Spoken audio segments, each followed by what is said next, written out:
Iran America संघर्षामुळे जागतिक स्तरावर कच्च्या तेलाचा तुटवडा निर्माण होत असून अनेक देशांमध्ये पेट्रोल डिझेलचे दर हे खूप वाढलेले आहेत आणि याच पार्श्वभूमीवर पंतप्रधान नरेंद्र मोदींनी देशवासियांना इंधनाचा संयमानं वापर करण्याचं आणि वर्षभर सोन्याची खरेदी टाळण्याचं आवाहन केलंय।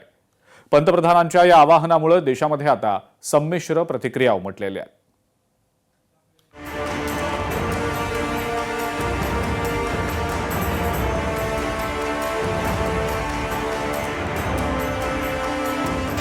पेट्रोलियम उत्पादनांचा वापर गरजेनुसार करा। वर्षभर सणासुदीला सोनं खरेदी करू नका। पंतप्रधान नरेंद्र मोदींचं देशवासियांना आवाहन। आखाती देशातील सध्याच्या युद्धजन्य परिस्थिती संकटाच्या पार्श्वभूमीवर सर्व भारतीय नागरिकांना त्यांनी आवाहन केलंय। भारत मोठ्या प्रमाणात इंधन आयात करतो, त्यामुळे पेट्रोल, डिझेल आणि गॅसचा वापर गरजेनुसार योग्य पद्धतीनं करणं महत्त्वाचं असल्याचं आवाहन पंतप्रधान मोदींनी केलंय। रविवारी एका जाहीर कार्यक्रमात त्यांनी देशवासियांना काटकसरीचा मोलाचा सल्ला दिलाय। आपण आयात केलेल्या पेट्रोलियम उत्पादनांचा वापर गरजेनुसारच केला जाईल। यामुळे केवळ परकीय चलनच वाचणार नाही, तर युद्धाचे दुष्परिणाम देखील कमी होतील।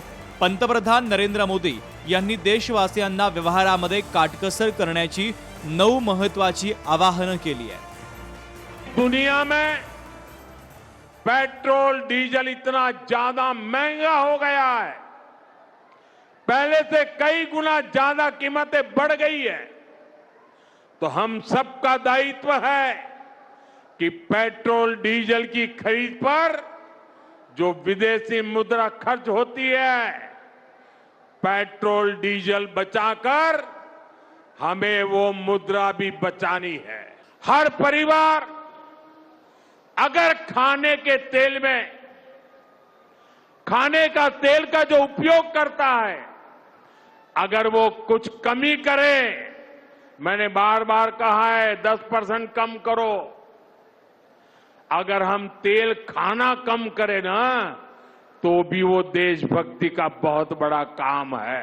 हमको ये तय करना पड़ेगा कि साल भर तक घर में कोई भी फंक्शन हो, कोई भी कार्यक्रम हो, हम सोने के गहने नहीं खरीदेंगे, सोना नहीं खरीदेंगे। विदेशी मुद्रा बचाने के लिए हमारी देशभक्ति हमें चुनौती दे रही है। पेट्रोल, डिझेल आणि गॅस यासारख्या वस्तूंचा वापर गरजेनुसार करणं ही काळाची गरज आहे। आता विविध व्यवहारांमध्ये परकीय चलनच वाचवण्याची गरज आहे। भविष्यात तीव्र संकटाला सामोरं जायला लागू नये, यासाठी आतापासूनच आपण सर्वांनी खबरदारी घेण्याची गरज असल्याचं आवाहन पंतप्रधान मोदींनी केलंय। पंतप्रधान मोदींकडनं भारतीयांना केलं गेलेलं आव्हान हे अत्यंत संयुक्तिक आहे, योग्य वेळेला केलं गेलेलं आहे। आखातामधला संघर्ष अजून सुटलेला नाहीये। स्टेट ऑफ हार्मुजचं जे ब्लॉकेड आहे ते अजूनही पूर्णपणे सुटलेलं नाहीये। अजूनही स्टेट ऑफ हार्मुजमधनं हार्डली 10% व्हेसल्स ह्या पार होत आहेत। केवळ जानेवारी 2026 या एका महिन्यामध्ये भारतीयांनी $12 बिलियन सोनं हे आयात केलेलं होतं। मला असं वाटतं की अत्यंत योग्य आव्हान सर्वसामान्य भारतीयांना त्यांनी केलेलं आहे आणि भविष्यातली एकूणच सगळे संघर्ष म्हणा किंवा संकट म्हणा, याला गृहीत धरून केलं गेलेले आव्हान आहे। पहिलं आहे पेट्रोल आणि डिझेलचा वापर जपून करा। दुसरं आहे पुढील 1 वर्ष सोनं खरेदी करू नका। वर्षभर परदेशी प्रवास टाळा। खाद्यतेलाचा आणि रासायनिक खतांचा वापर मर्यादित जपून करा। कच्चं तेल वाचवण्यावर भर द्या। परकीय चलन वाचवण्यावर भर द्या। जास्तीत जास्त सार्वजनिक वाहनानं प्रवास करा, इलेक्ट्रिक वाहनानं प्रवास करा। वर्क फ्रॉम होम यावर भर द्या किंवा ऑनलाईन बैठकांवर भर द्या। परकीय उत्पादनांची खरेदी कमी करा। नवीन तंत्रज्ञान आणि पर्यायी ऊर्जा क्षेत्रात भारत वेगानं प्रगती करतोय।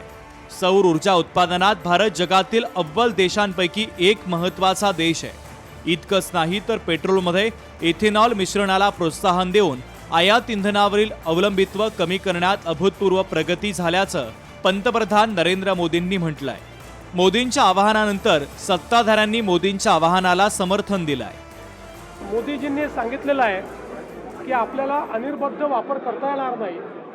सप्लाय चेन्सवर जे प्रेशर आहे त्याचा विचार करता आणि आपला जास्तीत जास्त परकीय चलन आपल्याला वाचवता कसं येईल हे बघता या प्रत्येक गोष्टीत आपण ज्या प्रकारे रॅशनलायझेशन करू शकू ते केलं पाहिजे.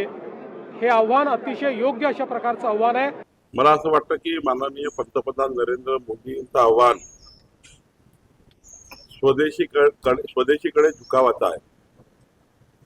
पेट्रोल डिझेल विदेशात आयात करावं लागतं.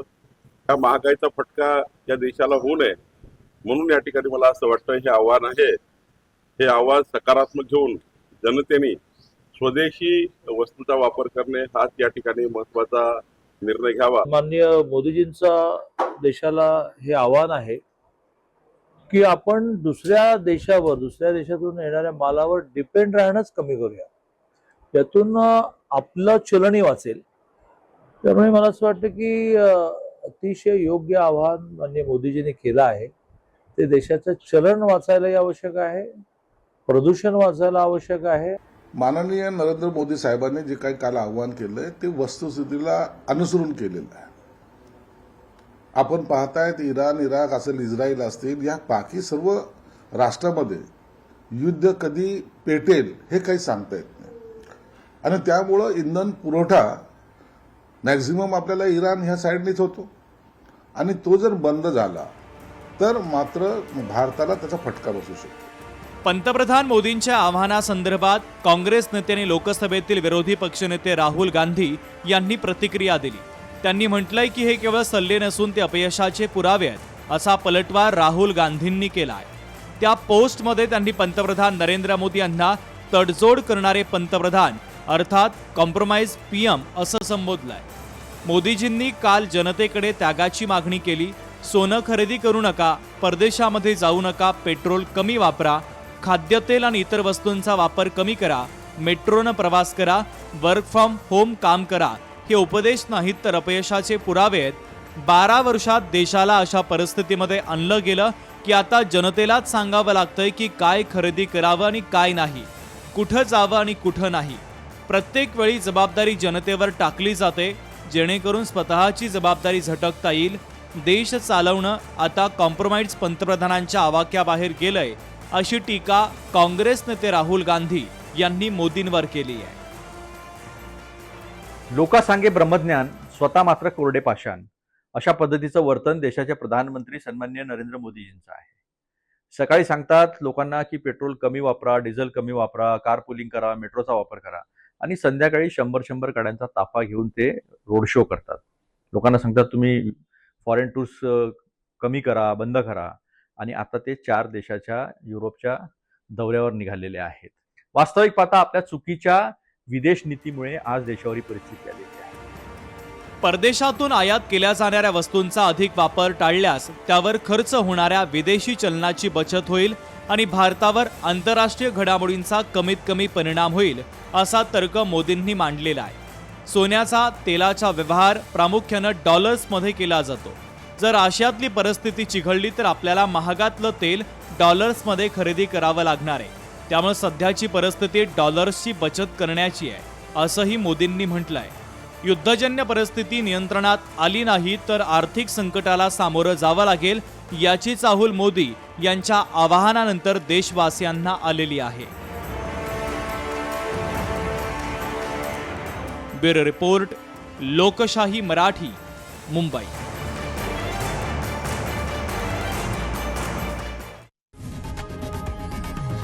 लोकशाही मराठी, ऐका, पहा, जागरूक रहा.